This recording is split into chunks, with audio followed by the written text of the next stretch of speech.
Je veux un plateau où il y a 5 pasteurs qui viennent, j'enseigne. Je dis, je répète, il n'y a pas un pasteur qui peut débattre avec moi sur un plateau. J'ai été formé. J'ai lancé un défi. Personne ne peut enseigner la nouvelle naissance à part moi. Chocolat des filles. Je t'ai dit, ton dossier est là.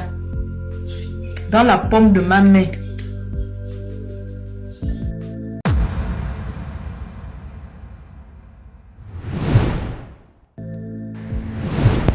Shalom, bonjour à tous et bonjour chers serviteurs de Dieu. Je réponds au nom du pasteur Nyanou Justin. Je suis le président de l'église évangélique La Bergerie de Christ. Je fais cette vidéo qui est d'ailleurs même la première vidéo publique que je fais et que je mettrai sur les réseaux sociaux pour m'adresser aux pasteurs, aux hommes de Dieu, aux serviteurs de Dieu. Je voudrais particulièrement m'adresser à eux par rapport à une situation que j'ai constatée ces derniers temps. Je n'ai pas découvert ces messieurs-là, je l'ai découvert ces derniers temps et j'ai écouté beaucoup de ces vidéos et à la suite de ça, Dieu a mis dans mon cœur de m'adresser aux collègues pasteurs, aux collègues serviteurs de Dieu pour leur donner ce message. Il s'agit d'un certain chocolat des filles. Je crois que c'est un jeune spiritualiste, je crois, il se dit spiritualiste, un Gabonais là, on l'appelle chocolat des filles, quel nom encore comme ça. Et ces derniers temps, j'écoute les débats télévisés qu'il fait avec les hommes de Dieu. Et plusieurs fois, j'ai suivi ces débats. Et ce que j'ai retenu de ces débats, c'est que nous, les hommes de Dieu, nous sommes en train de perdre notre temps à débattre avec les enfants du diable. Excusez-moi parce que je suis un peu dur à débattre avec les enfants du diable. Je vais interpeller mes collègues pasteurs, hommes de Dieu. Dieu ne nous a pas appelés à un ministère de débat. Jésus ne nous a pas appelés à un ministère de débat. Il dit allez par tout le monde, prêchez la bonne nouvelle. Celui qui croit et qui sera baptisé sera sauvé. Celui qui ne croit pas sera condamné. Pourquoi débattre avec les gens qui ne croient pas?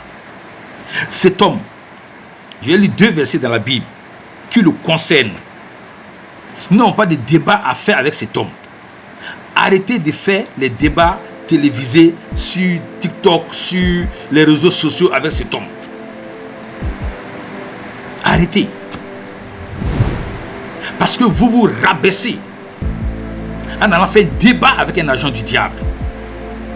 Vous vous rabaissez. Je vais lire 2 passages dans la Bible, vous allez comprendre pourquoi je dis que cet homme-là, sa situation est déjà scellée. Quels que soient les débats que vous allez faire, vous n'allez pas pouvoir le ramener à la raison. Lisons dans Hébreux, chapitre 10, le verset 26. Qu'est-ce que ce passage nous dit? Hébreux, chapitre 10, le verset 26. Il est écrit: car si nous péchons volontairement, après avoir reçu la connaissance de la vérité, il ne nous reste plus de sacrifice pour les péchés. Je lis ce passage pourquoi? C'est soi-disant chocolat des filles. Quand vous l'écoutez, c'était un chrétien. Ce n'est pas un chrétien rétrograde. Il a quitté le stade des chrétiens rétrogrades. Il est devenu un apostat. Un chrétien rétrograde, c'est un chrétien qu'on peut encore récupérer. Mais un chrétien qui atteint le niveau d'apostasie, on ne peut plus le récupérer. Donc cet homme-là a atteint le niveau des chrétiens apostats. Et Hébreux 10, 26 parle de ces gens de personnes-là. Il dit, car si nous péchons volontairement, il le fait volontairement. Volontairement, il attaque Jésus. Volontairement, il attaque les serviteurs de Christ. Volontairement, il combat l'église de Christ. Et il est en train de pécher volontairement. Après avoir connu la vérité, il a connu la vérité. Il a connu qui est Jésus. Il a connu toute la vérité. Et volontairement, aujourd'hui, il s'attaque à l'église de Dieu. Il s'attaque aux chrétiens. Il s'attaque à Jésus. Il dit, car si nous péchons volontairement, après avoir reçu la connaissance de la vérité, il ne reste plus de sacrifice pour les péchés. Pour cet homme-là, c'est déjà calé. Quel que soit le débat que vous allez faire avec lui, c'est inutile. Ouais, d'ailleurs, sur ces plateaux, et lorsqu'il commence à dénigrer ses adversaires, si on peut le dire. Il dit, bon, je n'ai pas besoin d'un pasteur. Envoyez-moi, monsieur le journaliste, envoyez-moi 7 pasteurs.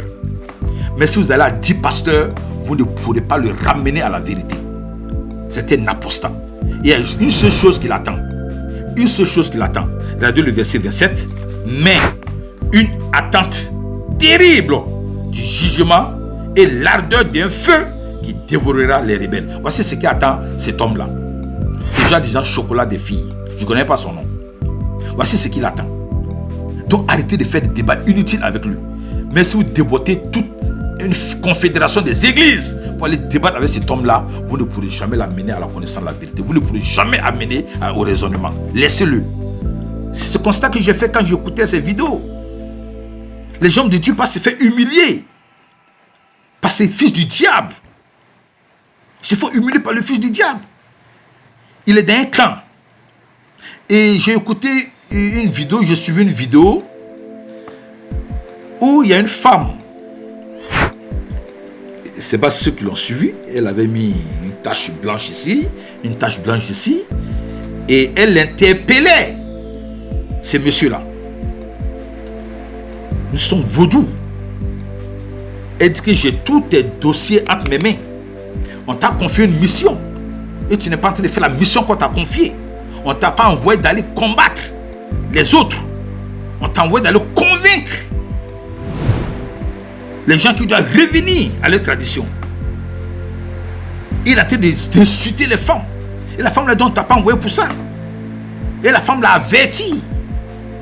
Il n'est qu'à s'excuser pour tout ce qu'il est en train de faire. Cette femme-là, elle s'est publiquement montrée. C'est une femme qui opère dans les ténèbres. Et cet homme aussi opère dans les ténèbres. Elle a même averti.